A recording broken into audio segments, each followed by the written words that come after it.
Bueno, seguimos ahora con los modos anormales. Vimos desistimiento, vamos a pasar a ver o a repasar en realidad lo que era el allanamiento, porque el allanamiento, les reitero, cuando vimos en la bolilla de contestación a la demanda y las actitudes que podía adoptar el demandado, vimos que una de ellas, o las posibilidades que existía, era de ejercer o allanarse a la pretensión. El allanamiento, recuerden ustedes, que es una manifestación que hace la parte contra la cual se ejerció una pretensión de someterse, reconocer fundada la pretensión que ha sido objeto en ese proceso y por lo tanto se somete a la misma. Es una manifestación que hace el demandado con respecto a la pretensión ejercida, de someterse a la pretensión que a mí me están reclamando. Recuerden cuando ustedes estudiaron también que había una diferencia, que vimos que no era lo mismo allanamiento que admisión expresa de los hechos, que el allanamiento era algo más que la expresión, la admisión expresa de los hechos, en donde el proceso igual iba a continuar, porque lo que seguía en discusión era el derecho. En el allanamiento hay un sometimiento total a los hechos y al derecho de la pretensión. Por lo tanto, no hay nada que discutir en el allanamiento, lo habíamos visto en aquella oportunidad. ¿Qué efectos, vamos a ver, produce el allanamiento, que es lo que nos interesa en esta bolilla, para concluir el proceso? Obviamente que cuando el demandado se allane y no estamos tampoco en cuestiones de orden público o derechos indisponibles, lo mismo que más o menos dijimos para el desistimiento, que impidan esa especial actitud del demandado, con lo cual si se está ante cuestiones de orden público o de derechos indisponibles, el allanamiento no va a tener ninguna eficacia. Para una vez que se pronunció el demandado manifestándose su allanamiento, el juez tendrá que dictar una resolución judicial. El allanamiento también se puede dar en cualquier instancia del proceso hasta antes del dictado de la sentencia. Recuerden con esta particularidad que habíamos hablado que para algunos incluso le extienden hasta que la sentencia esté firme. Pero en principio hasta el dictado de la sentencia, en todo el transcurso del trámite puede producirse el allanamiento. A diferencia de los otros modos anormales del desistimiento y los que vamos a ver, el allanamiento que hace el demandado va a extinguir el proceso, siempre y cuando no estemos afectando el orden público y el derecho sea disponible, pero para que tenga eficacia debe igualmente dictarse sentencia. Para que el allanamiento pueda surtir los efectos de terminación del proceso, el juez lo tiene que receptar en una sentencia. Lo único que se va a diferenciar es si el allanamiento implica o viene, mejor dicho, cuando se está haciendo, con el cumplimiento de la prestación. Si el allanamiento viene con el cumplimiento de la prestación, ¿cómo podría ser esto? Por ejemplo, si me están demandando una suma de dinero, el demandado viene, se allana y deposita esa suma de dinero. Si me están demandando el desalojo de un bien, el demandado viene y trae las llaves de ese bien. En ese caso, como ya está cumpliéndose con el objeto de la pretensión, en ese caso el pronunciamiento del juez será a través de una sentencia interlocutoria, en donde analizará si el allanamiento es factible, analiza que se cumplió con el objeto de la pretensión y por lo tanto dictará sentencia admitiendo la pretensión en virtud del allanamiento efectuado y teniendo por cumplida la misma. Ahora bien, si el allanamiento no viene con el cumplimiento efectivo de la pretensión, o sea, no traen el dinero, no traen la llave de la propiedad que me estaban desalojando, sino simplemente la manifestación del juez de la demandado, que se somete a la pretensión ejercida, en ese caso se dicta una sentencia definitiva. El juez igual tendrá que dictar una sentencia en la forma de sentencia definitiva, en donde corroborará todos los elementos que hacen al análisis de cualquier sentencia definitiva. Esta particularidad, ¿por qué? Porque el juez convalida la existencia del allanamiento, que no afecta al orden público, que no es indisponible para las partes, que los derechos son disponibles, mejor dicho, para las partes. El juez lo que hace es, en virtud del allanamiento, es admitir la pretensión y condenar al cumplimiento de esa pretensión.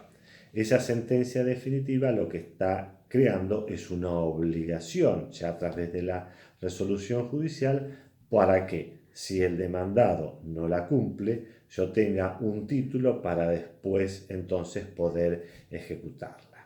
Entonces, tengan en cuenta esta particularidad que tiene el allanamiento a diferencia de los otros modos anormales, en donde existe una resolución judicial, pero esta resolución judicial es una sentencia que puede ser interlocutoria si viene con el cumplimiento de la prestación, o definitiva si no viene con el cumplimiento del objeto de la pretensión para crear un título. Algo que tengan en cuenta también, que ustedes lo estudiaron en materia de costas, es que en principio al que se allana se le aplican las costas del proceso, a diferencia en base tal vez a aquel principio que también estudiaron, del principio objetivo de la derrota. Otra particularidad que puede dar motivo al allanamiento es cuando en el allanamiento se han cumplido con aquellos requisitos, recuerden cuando estudiaron costas, de real, total, efectivo, incondicionado, que el demandado no estuviese en mora, en donde se puede llegar a dar la situación de las costas por su orden o las costas en el orden causado. Y también la situación que puede darse cuando en la pretensión no se hubiese dado motivo al inicio del proceso, y además de todas esas condiciones, en donde en su caso las costas pueden ser impuestas a el actor. Bueno, otro de los modos anormales que ustedes tienen en esta orilla están muy relacionados los dos, porque en realidad en los dos que vamos a ver implica que existió sí un acuerdo de las partes para concluir con ese proceso, y que se da en la figura de la transacción y la figura de la conciliación. La transacción ustedes la han estudiado seguramente en el derecho civil.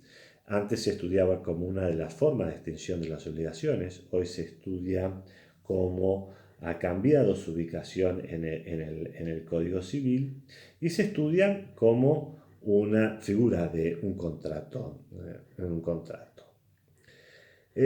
En la transacción, las partes lo que están haciendo es, a través de concesiones recíprocas que se están dando en ese acuerdo, deciden que van a concluir con un proceso que tienen en trámite de tal forma, o acuerdan cómo van a darle fin a esa pretensión. Si la transacción es aceptada, es homologada judicialmente, se hace a través de una providencia simple que le acuerda eficacia, y por lo tanto le otorga la fuerza de cosa juzgada material a la transacción. Si la transacción no es aceptada, en ese caso porque afecta a derechos indisponibles, afecta al orden público, en ese caso el juez tiene que rechazarla a través de una resolución interlocutoria, o sea, tendrá que dar los fundamentos por los cuales no acepta esa decisión para que la parte, en su caso, eventualmente esos fundamentos puedan ser cuestionados. Hay una disposición del nuevo Código Civil y Comercial que, si ustedes después lo van a ver, es el artículo 1641, que se refiere a la conciliación y dice que las partes haciéndose concesiones recíprocas, dice, extinguen obligaciones dudosas o litigiosas, y el Código Civil ha introducido una frase que es muy cuestionada desde el punto de vista del derecho procesal, dice, y produce los efectos de cosa juzgada sin necesidad de homologación judicial. En realidad, yo les hablaba recién que tiene que tener una homologación judicial. Esa disposición ha sido muy criticada por los procesalistas porque dicen que sin una decisión jurisdiccional no podría otorgarse a un acuerdo nunca la calidad de cosa juzgada, que la cosa juzgada solamente es un atributo, una cualidad que surge luego de un pronunciamiento judicial. Por lo tanto, si la transacción, la conciliación, está realizándose por todavía derechos que no están en conflicto en un proceso, no habría ninguna discusión con la norma del Código Civil. Por lo tanto, las partes se verán obligadas a cumplir ese acuerdo que hicieron sin ningún tipo de inconveniente, sin necesidad de recurrir a la homologación judicial. Pero si los derechos que se están discutiendo ya se lo está haciendo en la instancia jurisdiccional en un conflicto, ya estamos hablando de derechos litigiosos, o mejor dicho, ya en un proceso judicial, en ese caso los procesalistas entienden que igualmente se debe requerir la homologación judicial, o sea, limitan aquella disposición exclusivamente cuando no estamos en un conflicto, en un proceso judicial. La otra forma, modo normal que estamos viendo, pariente de la transacción, es la conciliación. ¿Qué diferencia hay? Que la conciliación ya es un acuerdo que han hecho las partes, pero en donde en ella ha intervenido, ha instado ese acuerdo el órgano jurisdiccional. Ustedes recuerden que hay varios momentos en que puede haber un acuerdo entre las partes, que las partes comparecen al órgano judicial con la finalidad de un acuerdo. Por ejemplo, la audiencia preliminar. O las facultades generales que tiene el juez para llamar a las partes e intentar una conciliación y una solución al conflicto. O después lo van a ver en procesos también especiales, como es el caso del proceso de alimentos, en donde las partes, recuerden que una de las finalidades que tenía la audiencia preliminar era instar a las partes a solucionar un acuerdo. Ese acuerdo que hacen las partes también va a recibir la homologación judicial, y esa conciliación que hacen las partes con la intervención del órgano judicial, que es homologado, también adquiere los efectos y la eficacia de cosa juzgada. Bueno, con esto terminamos estos dos modos. Vamos a dejar para el tercer video expresamente la explicación del modo anormal de perención o caducidad de la instancia.